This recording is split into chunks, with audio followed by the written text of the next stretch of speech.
Testing, 1, 2, 3. Testing.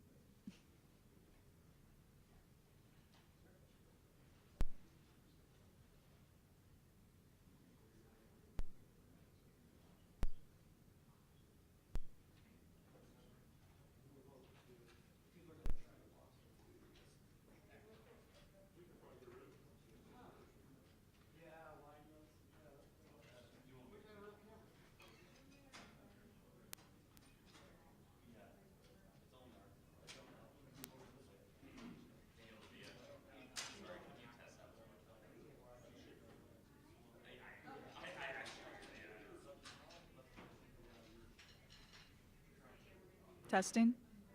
Can you hear me, Dan?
PD has confirmed so far. The first shots were fired just before midnight last night. When it ended, 5 people were dead, 18 injured. Obviously, that number could change. The police couldn't tell us how serious those injuries were earlier. When we asked how it ended, how the shooter was stopped, who stopped them, a spokesperson couldn't say that either. However, they did say this was not an officer-involved shooting, and according to Club Q on Facebook, it was other patrons who stopped the shooter, not police. Obviously, there were a lot of people here who witnessed it. The police are still asking for any and all evidence the public may have.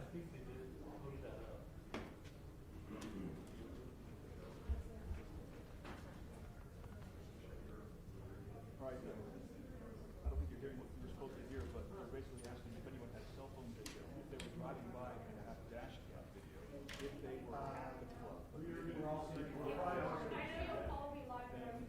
want to hear from you as soon as possible, and it's all part of the ongoing case. Well, we are just moments away from hearing from, we know, the police department, the fire department.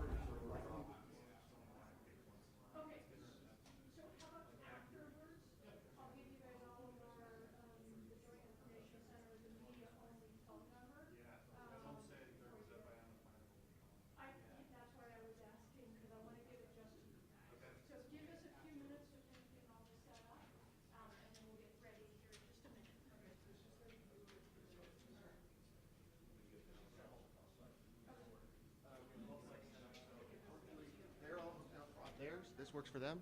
Okay. This one's been going in and out for some reason. Great. Do we need but- batteries? I don't think so. So right now, I think I would just recommend that people get kind of close. Okay, How's that? that works. Okay. You have my phone for the Facebook Live? Yes, she has it there. Okay. And we're a couple more minutes or 10 Yeah, more minutes? no, not even that. Everybody's all waiting. Okay. And then, so here's the order of the plan. I'll introduce everyone. Chief Vasquez, Mayor, District Attorney Michael Allen, Chief Royal, and then we'll wrap up. Okay. Okay? All right. Do you have anything? Okay, perfect.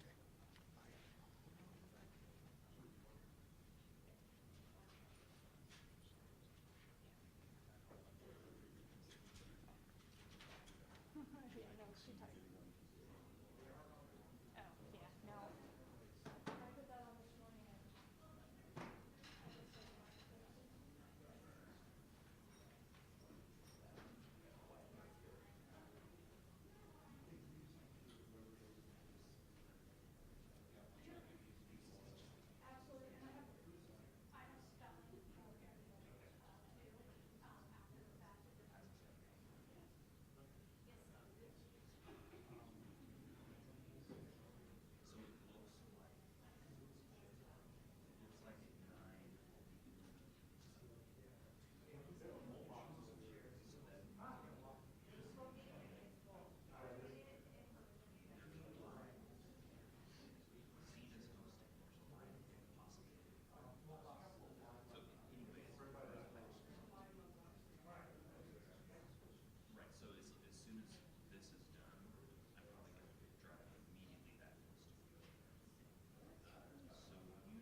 Thank you, everybody, for coming. We already kind of have a plan for this, so Colorado Springs Police Department Chief Adrian Vasquez will talk first, followed by Colorado Springs Mayor John Suthers, District Attorney Michael Allen, and Colorado Springs Fire Department Chief Royal will also have some words. I'll then come back up. We'll take a couple of questions in regards to the information that we share with you today. Please understand that this is very early in a complex and ongoing investigation, so there are some things that we simply cannot talk about for various reasons. There were some questions that I was asked earlier this morning when we did our initial briefing on scene. I wanted to provide some of that information to you guys now. The initial call for service, which is what we define as when a citizen calls in to the communication center at the Colorado Springs Police Department, was received at 11:56 and 57 seconds p.m. last night. The initial officer was dispatched at 11:57 p.m. The first officer arrived in the area at 12 a.m. and the suspect was detained and subsequently taken into custody at 12:02 a.m. Please understand that all of the numbers that we are providing are preliminary. They are changing. We have had additional people drive themselves to the hospital.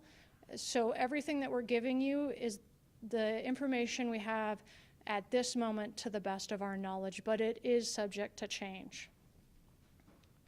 If you were not at the initial briefing, the numbers will be shared with you again today. With that, I will have Carter Springs Police Department Chief Adrian Vasquez.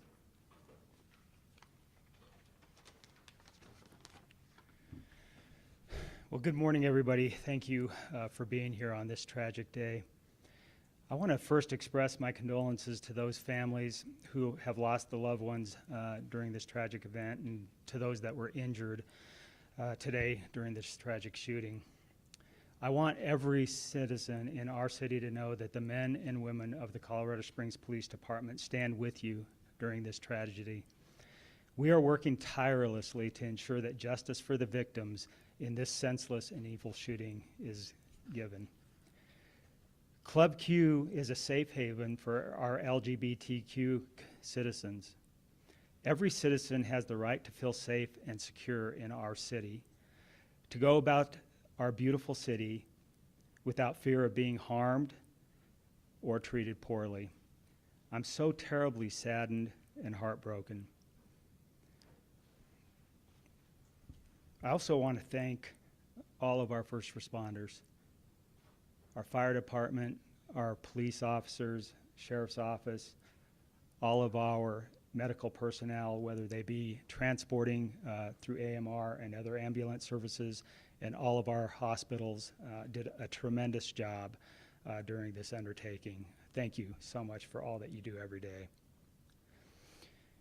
We are actively processing the scene at Club Q. Initial evidence and interviews indicate that the suspect entered Club Q and immediately began shooting at people inside as he moved further into the club. While the suspect was inside of the club, at least 2 heroic people inside the club confronted and fought with the suspect and were able to stop the suspect from continuing to kill and harm others. We owe them a great debt of thanks. As the investigation is still in its early stages, we are not going to identify any of the witnesses inside of the club at this time. The FBI is already on scene and assisting with the investigation. We are also working to identify the victims who have died and notify their families. Please be patient with the identification of the victims, as a first priority is to the victims' families. We have numerous detectives and officers interviewing witnesses and victims. We have multiple victim advocates also meeting with the victims who have been injured. These advocates will also be meeting with the families of those victims who have died. The suspect has been identified as Anderson Lee Aldrich, a 22-year-old male. At least 2 firearms were found at the scene. We are still working to identify the firearms and who they belong to, but I can confirm that the suspect used a long rifle during this shooting. Detectives are currently seeking multiple search warrants, so please be patient with the release of information, as this is a large and complex scene and will be time-consuming to process. Detectives are also looking to identify if there were any other individuals who assisted the suspect. The motive of the crime is part of the investigation, and whether this was a hate crime is part of that investigation. Again, my deepest condolences to the victims and to their families. And with that, I'd like to introduce Mayor John Suthers. Thank you, Chief. Colorado Springs is once again in mourning after the tragic shooting at Club Q last night. Our hearts go out to the victims and their families who are bearing the weight of this horrific tragedy. As indicated, there is much we are still waiting to learn about this tragic incident. We know 1 or more patrons heroically intervened to subdue the suspect, and we praise those individuals who did so because their actions clearly saved lives. We also thank our first responders from across the Pikes Peak region who quickly responded to help those in need. The first officer arrived on scene within 3 minutes after being dispatched, and the suspect was subdued within 2 minutes after that. Victims were rapidly transported and received emergency attention as quickly as possible. We are a strong community that has shown resilience in the face of hate and violence in the past, and we will do so again. As a community, we will provide for the victims and witnesses of this horrific event, and law enforcement will pursue this case with the zealousness that it deserves. We will continue to share more information with the community as it becomes available. But please be patient. This is a horrible crime, and we have a suspect in custody. We must do this right and ensure justice is served for the victims of this tragedy. The Governor of Colorado, Jared Polis, has been in communication with me. We talked early this morning. Because he is in COVID quarantine, he is not able to be here personally at this press conference, but he sends his heartfelt condolences to the victims of this tragedy. I've also been in communication with Senator Michael Bennet, Senator John Hickenlooper. I'm also pleased that Councilwoman Nancy Hingham has joined us this morning. This is a community tragedy, and our community will respond appropriately. It's my pleasure now to introduce Michael Allen, the District Attorney of the 4th Judicial District. Michael? Thank you, Mayor. Good morning. My name is Michael Allen. I'm the District Attorney for the 4th Judicial District. This is a tragic day for our community, and we stand in solidarity with the victims and their family members as we make sense out of a senseless crime. Every person, regardless of who they are, have the right to be secure from fear and physical harm. And actions taken to strike fear in specific communities will not be tolerated in our community. This is particularly true for communities that have been maligned, harassed, and targeted by persons or groups to intimidate and cause harm to members of those communities. I commend the men and women of the Colorado Springs Police Department, Colorado Springs Fire Department, and AMR for their prompt response to this senseless act of violence, an act that has taken 5 lives and injured at least 18 others. This act does appear to have been carried out by one person, and I can tell you it does not define this community. The one person in custody currently is Anderson Lee Aldrich, 22-year-old male. If additional suspects are identified and arrested, we will share that information with the public at the appropriate time. This will be a coordinated effort with representatives from federal, state, and local law enforcement agencies. There's a lot of work to be done to ensure this investigation is thorough and the eventual prosecution effort is both fair and firm. We will work closely with our law enforcement partners and the victims of this crime and their family members to achieve justice in this case. I can promise you that the DA's office will put together a strong team, and we will work tirelessly to achieve justice on their behalf. At this stage, the DA's office is serving in a support role as the investigation unfolds. In the coming days, the case will be transferred officially to our office, and we will work closely with CSPD to determine the appropriate level of charges for all identified suspects. There's obviously a natural tension in cases that receive intense public interest for information, while also recognizing the need for a fair judicial process. Investigative agencies and my office will share only certain allowable information during the investigation and subsequent prosecution effort, while also being diligent in answering the need for information by this community.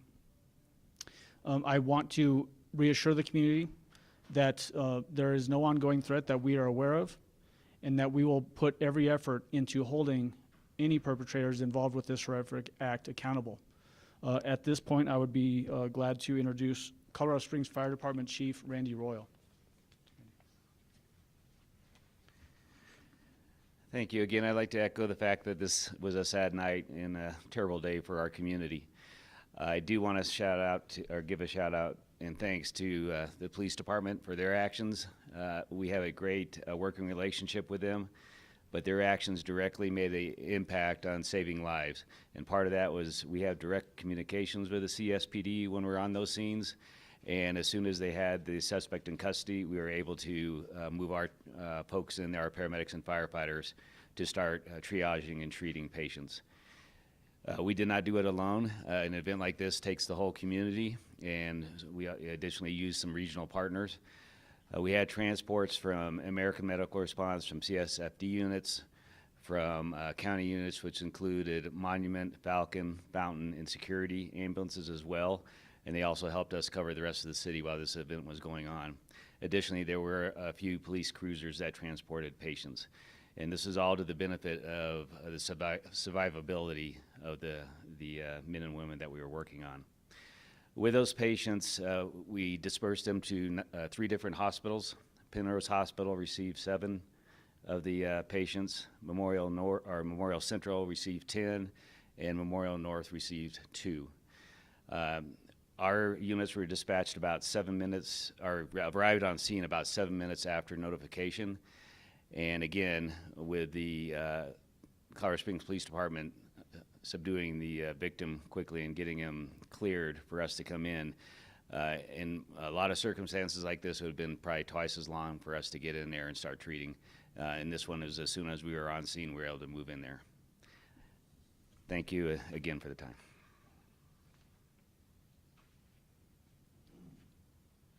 We'll have an additional person who's been able to join us. Mr. Cole Finnegan with the U.S. Attorney's Office is going to come up and give some comments too. Good morning. I'm Cole Finnegan, the United States Attorney for the District of Colorado. On behalf of the United States Attorney's Office and the Department of Justice, I want to first offer our deepest condolences to the victims and to their families, and our sorrow for the tragedy that has unfolded here, and our thanks to everyone. We will work closely with District Attorney Michael Allen, with local law enforcement, with Mayor Suthers, and everyone in the Colorado Springs community and in Colorado to ensure that the person who did this is brought to justice. We will work together and move forward. Thank you.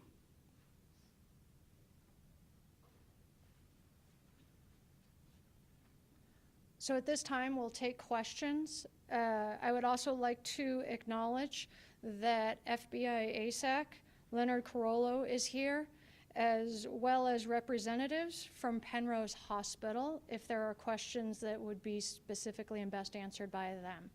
Again, please remember that this is very early in the investigation. Sir?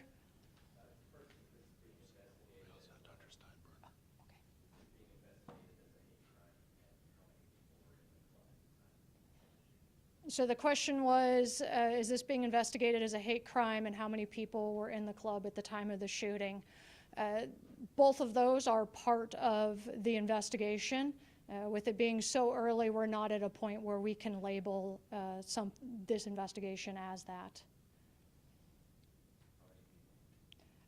That's part of the investigation. How many people is part of the investigation as well? There were numerous officers who initially responded. We had 39 patrol officers who responded from all 4 of our patrol divisions to this. They have interviewed numerous people along with the detectives, but having an actual number of how many people were in there will take a bit. Ma'am? Was the shooter previously known to the FBI or to CSPD through any previous criminal actions or reports or anything like that? Their interactions with law enforcement will also be part of the investigation.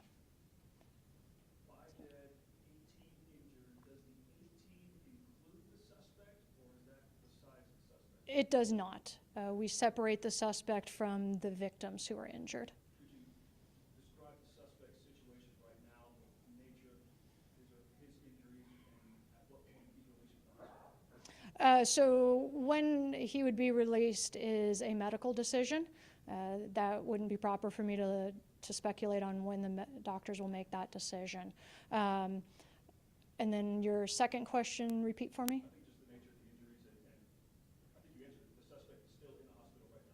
Correct, they are at a local hospital. And the extent of injuries, I do not have.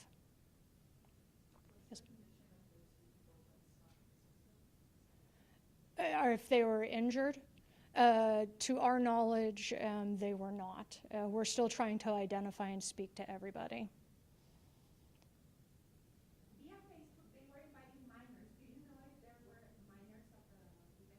That's the first I've heard if there were minors at the event. I do not know about that.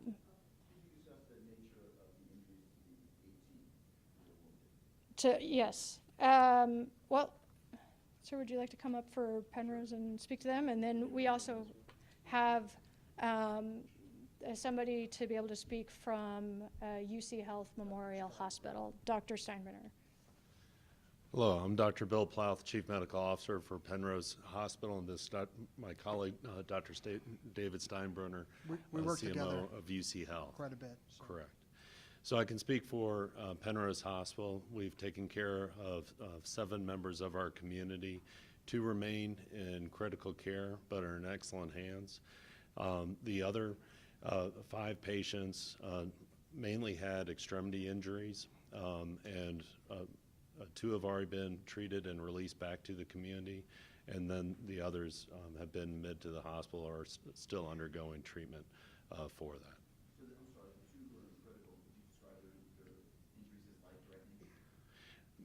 Critical implies life-threatening, but I'm not in a position to share more about their specific injuries. Very similarly, we take care of the patients. They go into the ICU. They have injuries from multiple gunshot wounds and the like. What the nature of those injuries are, though, we're all precluded from talking about because of HIPAA and the requirements to keep confidentiality about that, but we do want to give you some information that we have. Both trauma teams at both hospitals were spun up and responded. The ERs responded, and we're able to take care of this very rapidly and get the patients taken care of as well as we could at the time. So, how many patients did you have? We ended up having 10 total. We are currently taking care of 10 patients in the hospital right now, as I understand it. No, we do have patients in critical condition as well, but like anything else, it's a moving target, and there's a lot of personal information about people, so we try to keep that to a minimum, but we have people that we're taking care of, and we have all of our physicians actively taking care of everybody as appropriate depending upon their injuries.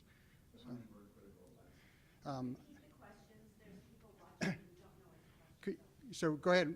The question is, how many people do we have in critical condition currently right now? I don't have a specific number for that exactly, but we have several people who are being taken care of in our ICU at the moment. So. Chief Vasquez or Mr. Allen, could you help us understand what role CSPD plays and what role the FBI plays? Obviously, they're both involved. The FBI is not going to just take over everything. Could you explain who does what in a case like this? So I'll talk about the investigation, and then DA Allen can kind of come up and talk about prosecution if that works. So the question is, what role does the FBI play, and then what role does CSPD play? From an investigative perspective, we've always had an incredible relationship with the FBI. We have a lot of resources that bring to bear for the investigation. So our detectives from our violent crimes unit, our homicide unit, will take on the lead role from the investigative process. However, the FBI also has a tremendous amount of resources in investigation as well as crime scene processing, as an example. So we will come together, work together, and process the scene and just utilize both resources. However, CSPD is the lead from an investigative perspective, and then DA Allen can speak on prosecution. So it's always fantastic that we have a really good relationship with our federal partners, both Cole Finnegan's office and the FBI.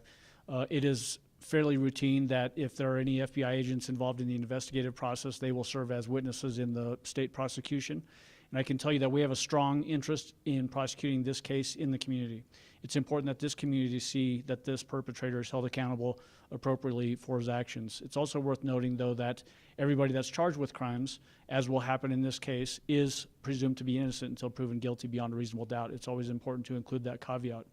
There was a previous question about hate crimes investigation aspect. This will be investigated and is being investigated in that lens. But I can tell you that the current bias-motivated crime statute in the state of Colorado provide some elevation, but will not elevate beyond what will likely be charges in this case, which will likely include first-degree murder, extreme indifference murder, those types of charges, which are all Class 1 felony murder charges. So the bias-motivated crime statute doesn't really come into play in this case because it doesn't elevate it beyond what we have as the very top-level charges. As to your question, though, about the federal involvement, I hope that answered your question. Chief Vasquez.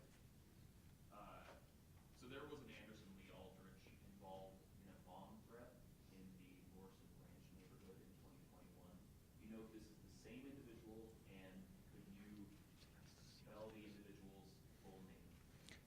So our investigators, our detectives are looking into the history of Mr. Aldrich at this point in time. However, I don't have that information with me. His full name is, let me find it in my notes here.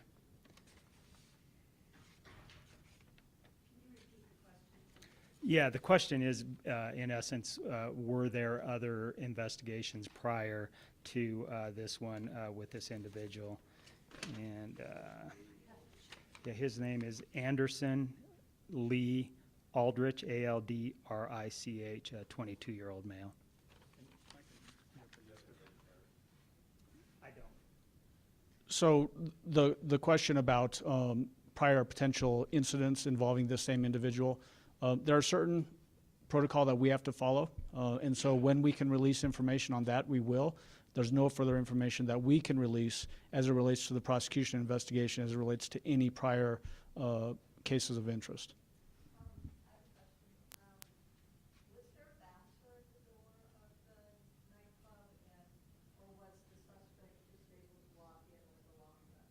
The question was was there a bouncer at the door or some type of security at the door? That'll be part of the investigation.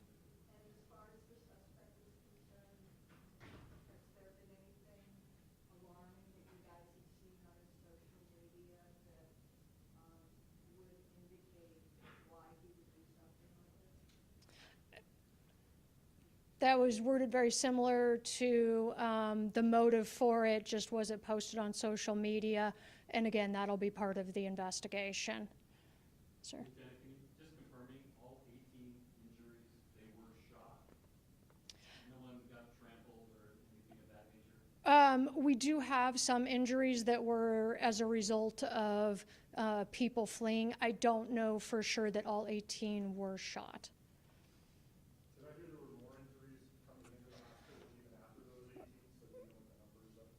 We have had more walk-in to the hospitals. Right now, the number is 18. As we progress, and if those numbers change, we'll get those to you.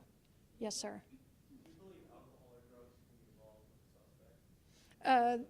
Sorry, the question was, are there alcohol or drugs involved with the suspect? That would be part of the investigation. Ma'am? Not at this time.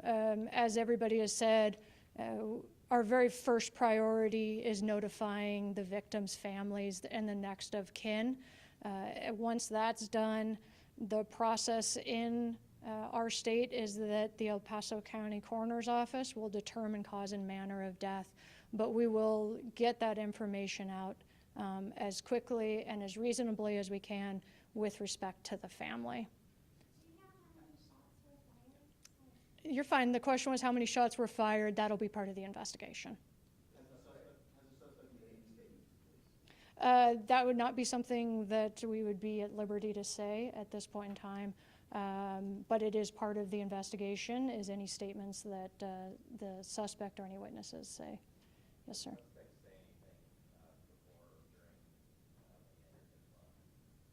I don't know, but that would, again, would be part of the investigation, ma'am. Part of the investigation. The question was, does the suspect have a high-capacity magazine? The prior question was anything said before entering the club? Again, all of that will be part of the investigation. Chief Royal's numbers correct. I think there were 19 transported, but 18 survivors took his life. At least one died in the hospital. Can you clarify how many were pronounced at the scene and how many might have died in the hospital? We have one that has died at a local hospital. how many at the scene is they're still processing. It's all of our initial numbers at this point. Was this some sort of event happening either earlier in the day or in these nighttime hours, or was it just a typical event? Your question is, was there a specific event at the club? I don't have that information. This club is not a problem. It is a safe haven for members of our community. So we are all shocked and saddened that this occurred here this last night.